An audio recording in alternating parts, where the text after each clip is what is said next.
ఇప్పుడు రేవంత్ రెడ్డి అభివృద్ధిలో కష్టపడాలన్నా సంక్షేమంలో కష్టపడాలన్నా పోటీ పడాలన్నా ఇప్పుడు కేసీఆర్ తోటి అభివృద్ధిలో పోటీ పడాలన్నా సంక్షేమంలో పోటీ పడాలన్నా ఇప్పుడు మీరు అన్న దాంట్లో నేను ఈ మధ్య చూసిన నవ్వు వచ్చింది నాకు. ఆయన ఎవరితో పోటీ పడుతుండు? ఆయన పోటీ ఎవరితో ఉంది? ఆంధ్రప్రదేశ్ ముఖ్యమంత్రితో పోటీ పడతాను, చంద్రబాబు నాయుడుతో పోటీ పడతాను అంటున్నాడు. ఆంధ్రప్రదేశ్ రాష్ట్రం ఎక్కడుంది? తెలంగాణ రాష్ట్రం ఎక్కడుంది? ఇవాళ తెలంగాణ రాష్ట్రము గుజరాత్ రాష్ట్రం కంటే, మహారాష్ట్ర కంటే, కర్ణాటక కంటే, తమిళనాడు కంటే వ్యవసాయంలో తీసుకున్నా, ఉపాధి రంగంలో తీసుకున్నా, పారిశ్రామిక రంగంలో తీసుకున్నా, సాగునీటి రంగంలో తీసుకున్నా, తలసరి ఆదాయంలో తీసుకున్నా, పంటల ఉత్పత్తిలో తీసుకున్నా ఫస్ట్ ర్యాంకర్ తెలంగాణ రాష్ట్రం కదా. మరి ఈ తెలంగాణ రాష్ట్రానికి ముఖ్యమంత్రి అయిన నీవు ఏదో గ్రహచారంతోనో ఏదో రకరకాల ఈక్వేషన్లు కలిసి వచ్చో దురదృష్టమో అదృష్టమో నువ్వు అయినావు. కానీ నువ్వు ఫస్ట్ ర్యాంకర్ అయిన తెలంగాణ రాష్ట్రానికి ముఖ్యమంత్రిగా ఉంటూ నువ్వు పాతాళంలో ఆంధ్రప్రదేశ్ ముఖ్యమంత్రితో పోటీ పడతావా? నువ్వు పోటీ పడాల్సింది ఎవరితో పోటీ పడాలి? అభివృద్ధి చెందిన దేశాలతో పోటీ పడాలి. నువ్వు అభివృద్ధి చెందిన దేశాలతో పోటీ పడాలి. తలసరి ఆదాయంలో అగ్రస్థానంలో ఉన్న దేశాల అభివృద్ధి నమూనాతో నువ్వు పోటీ పడాలి. ఇంకా ఈ తెలంగాణ రాష్ట్రాన్ని అద్భుతమైన విజన్తో గొప్ప స్థాయికి ఎదిగించడానికి, దేశంలోనే అద్భుతమైన రాష్ట్రంగా ఎదిగించడానికి నువ్వు పనిచేయి. కానీ ఆయన ఏమంటున్నాడు? ఆంధ్రప్రదేశ్ రాష్ట్ర ముఖ్యమంత్రితో పోటీ పడతాను అంటున్నాడు. లెక్కలు చెప్తా ఉన్నాడు. ఆయన 24 గంటలు పనిచేస్తారట చంద్రబాబు నాయుడు గారు, ఆయన 18 గంటలు పనిచేస్తారట, ఈయన కూడా 18 గంటలు పనిచేస్తారట. ఎన్ని గంటలు పనిచేసేది ఎవరికి కావాలి పండరి గారు? 4 గంటలు పనిచేస్తావా, 5 గంటలు పనిచేస్తావా, 18 గంటలు పనిచేస్తావా అని కాదు ముఖ్యం. ఇక్కడ నువ్వు పనిచేసిన గంటల్లో ప్రజల పట్ల ప్రేమ ఉందా లేదా? నీవు పనిచేసినంతసేపు ప్రజల పట్ల ప్రేమతో పనిచేస్తున్నావా లేదా అనేది ముఖ్యం కదా. ఆ తడి లేకుండా, ఆ గుండె తడి లేకుండా, ఆ నైజం లేకుండా, ఆ మానవీయ తత్వం లేకుండా నువ్వు 18 గంటలు నువ్వు పరాయోళ్ళ కోసం పనిచేస్తే తెలంగాణకి ఏం ఉపయోగం? 18 గంటలు నీ ప్రేమ, నీ గుండెల్లో ఉన్నదంతా వేరే వాళ్ళు. నువ్వు వాళ్ళని గుండెల్లో పెట్టుకొని పరాయి ప్రాంతం కోసం 18 గంటలు పనిచేస్తే, కుట్రలతోని పాచికలతోని 18 గంటలు పనిచేస్తే తెలంగాణకి ఏమైనా లాభం అవుతుందా? తెలంగాణకి నష్టం చేసే పనే కదా అది. కాబట్టి నేనేమంటున్నా, నీ గంటలు నువ్వు ఎంత నిద్రపోయినావు, నువ్వు ఎవరితో పోటీ పడుతున్నావు, ఇది కాదు కావాల్సింది తెలంగాణకు. తెలంగాణను గుండెల్లో పెట్టుకొని పనిచేయి, విలువల్ని గుండెలో పెట్టుకొని పనిచేయి. నువ్వు రాహుల్ గాంధీ చేతిలో పట్టుకొని తిరుగుతున్న రాజ్యాంగాన్ని గుండెలో పెట్టుకొని పనిచేయి. అప్పుడు నువ్వు మంచి ముఖ్యమంత్రి అనిపించుకుంటావు. రైట్. సరే, ఇప్పుడు ఆయన ఒక వాదన అయితే వినిపిస్తా ఉందన్న. తెలంగాణ మంచి వెల్ఫేర్ స్టేట్, ఆంధ్ర కొంచెం మొన్న ఆయన ఎమ్మటే రాగానే పింఛన్లకు 4,000 దాని మీద సైన్ చేసేసి అక్కడ వచ్చినటువంటి ముఖ్యమంత్రి ఇక్కడ ఇంతవరకు కూడా పింఛన్ల పెంపుడుకి సంబంధించిన దాంట్లో కానీ, లేకపోతే రైతు భరోసా దాంట్లో మీద కానీ ఎందుకు సైన్ చేయలేకపోతున్నాడు, ఎందుకు ఇంప్లిమెంట్ చేయలేకపోతున్నాడు మరి రేవంత్ రెడ్డి? అది అందరూ అడగాలి.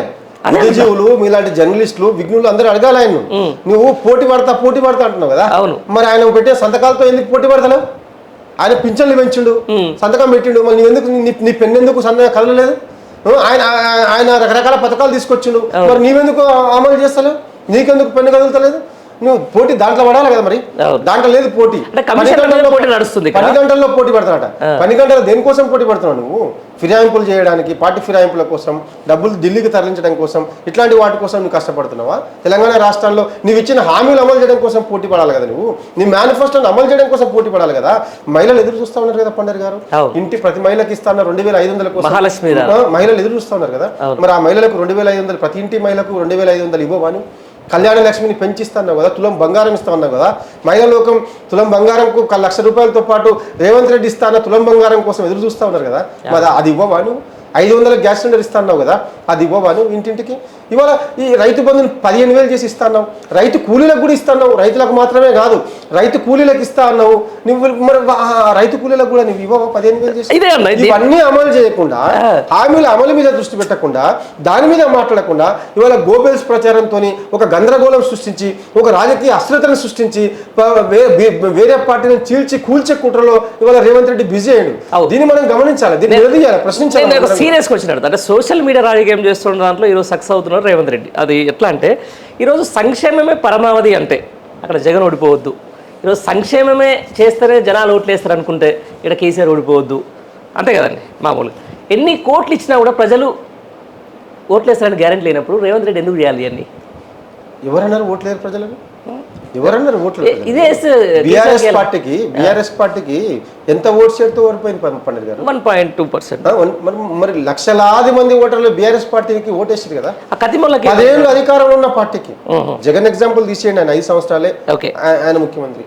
10 ఏళ్ళు అధికారంలో ఉన్న బీఆర్ఎస్ పార్టీ కేవలం 1.5 ఓట్స్ చేరుతున్న అధికారం కోల్పోయింది వాళ్ళు. రకరకాల గోబెల్స్ ప్రచారాలు, ఇంటికి 22,500 ఇస్తా, ఆకాశం తీసుకొచ్చి మీ చేతుల్లో పెడతా, ప్రలోభ పెడితే బీఆర్ఎస్ పార్టీ సంక్షేమ పథకాలను పనిచేయలేదని కాదు, అవి పనిచేశాయి. కానీ అంతకంటే డబ్బులు ఇస్తా అన్నప్పుడు వాళ్ళు ప్రజలు అనుకుంటారు కదా. రైట్, నేను అదే చెప్తున్నా. అంటే దానికోసం ప్రజలు ఫస్ట్ 100 రోజులలో కంప్లీట్ చేస్తా అని చెప్పింది ఇదే సీఎం, చేయలేకపోయిండు. ఆ తర్వాత ఒక కట్ ఆఫ్ ఒక్క స్కీమ్కి ఏది రుణమాఫీకి సంబంధించి ఆగస్టు 15 దాకా పెట్టిండు. ఇంత చేసినా కూడా జనాలకు ఏం రాకపోయినా ఏం చేయకపోయినా కూడా మళ్ళీ ఎంపీ ఎలక్షన్ల మాత్రం మళ్ళీ ఎందుకు బీజేపీ కాంగ్రెస్ వైపు ఉన్న బీఆర్ఎస్ వైపు ఎందుకు లేకపోయారు ప్రజలు? ఏం చేసుకున్నారు? ఎంపీ ఎన్నికల్లో, మొన్నటి ఎంపీ ఎన్నికల్లో మనందరం చూసినాం, వాతావరణం మారిపోయింది. మోదీకి వ్యతిరేక కూటమి. మోదీని దించాలంటే కాంగ్రెస్ పార్టీకి ఓటు వేయాలని మైనార్టీలు, రకరకాల వర్గాలు దేశవ్యాప్త ఎన్నికల ఎజెండాలో భాగంగా కాంగ్రెస్ వైపు మొగ్గు చూపారు. రేవంత్ రెడ్డి పని విధానం నచ్చో, రేవంత్ రెడ్డి 6 నెలలు ఏమో కుళ్ళ పొడిచిండనో, రేవంత్ రెడ్డి 6 నెలల్లో బంగారం పంచిండనో, బంగారు భోజనం పెట్టిండనో కాంగ్రెస్ కు ఓటు వేయలే. జాతీయ స్థాయిలో జరిగిన ఒక భావోద్వేగమైన ఎన్నికల వాతావరణంలో భాగంగా కాంగ్రెస్ పార్టీ వైపు మైనార్టీలు, రకరకాల వర్గాలు మొగ్గు చూపినాయి. కానీ ఇవాళ బీజేపీ పార్టీ ఎక్కడ ఉంది? బీజేపీ కూడా 8 వచ్చినాయి. పార్లమెంట్ ఎన్నికలు అయిపోయినాయి. ఇవాళ బీజేపీ పోయి ఊర్లలో పోయి అడగండి బీజేపీ పరిస్థితి ఏందో. మోదీ కోట్లేసిన అడగండి వాళ్ళ పోయి బీజేపీ ఉనికిలో ఉందా ఇప్పుడు తెలంగాణ రాష్ట్రంలో? కాబట్టి పార్లమెంట్ ఎన్నికలు మొన్న ప్రత్యేక పరిస్థితుల్లో జరిగినాయి, ప్రత్యేక ఎజెండా మీద జరిగినాయి, భావోద్వేగ వాతావరణంలో జరిగినాయి మొన్న పార్లమెంట్ ఎన్నికలు. ఆ భావోద్వేగ వాతావరణంలో జరిగిన ఎన్నికల సందర్భంగా ప్రాంతీయ పార్టీకి ఓటు వేయాల్సిన అవసరం లేదు. ఇవి ఢిల్లీ ఎన్నికలు, దేశం ఎన్నికలు, జాతీయ పార్టీలకు రెండింటిలో ఏదో ఒకటి చూజ్ చేసుకునే క్రమంలో ప్రజలు అటు ఇటు మొగ్గు చూపారు తప్ప బీఆర్ఎస్ పార్టీ ఇష్టం లేక కాదు. బీఆర్ఎస్ పార్టీ ఇష్టం లేక కాదు. బట్ సందర్భము, ఆ భావోద్వేగ వాతావరణము, ఆ ఎన్నికల ఎజెండా అట్లా జరిగింది అంతే.